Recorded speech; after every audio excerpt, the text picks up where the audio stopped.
রমাদান মাস উপলক্ষে বিশেষ যে ২৭টি আমলের কথা আমরা বলতে চাই, তার প্রথম আমলটি হলো চাঁদ দেখা। রমাদানের দ্বিতীয় আমল হলো সবচেয়ে গুরুত্বপূর্ণ আমল, সেটা হলো সিয়াম সাধনা, রোজা রাখা।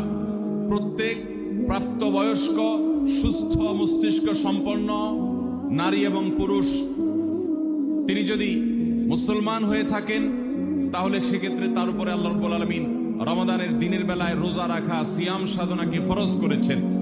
নাম্বার ৩, রমাদান মাস উপলক্ষে রাতের বেলায় তারাবির নামাজ আদায় করা। নাম্বার ৪, রমজানের চতুর্থ আমল হলো সাহারি করা। ৫ নম্বর আমল হলো সাহারিটা শেষের দিকে খাওয়া। নাম্বার ৬ নম্বর আমল হলো রমজান উপলক্ষে ইফতার করা। ইফতার মানে নাস্তা খাওয়া। সারা বছর আমরা দিনের বেলায় শুরুতে নাস্তা খাই, কিন্তু এর কারণে কোনো সওয়াব আমাদের আমল নামায় লেখা হবে এমন কোনো কথা বলা হয়নি। কিন্তু রমজান মাসের সন্ধ্যা যখন আপনি ইফতার খাবেন, এই ইফতার খাওয়ার মাধ্যমে আপনি একটা সুন্নাহর উপর আমল করলেন, এটার কারণে আপনার আমল নামাতে একটা সওয়াব লেখা হবে।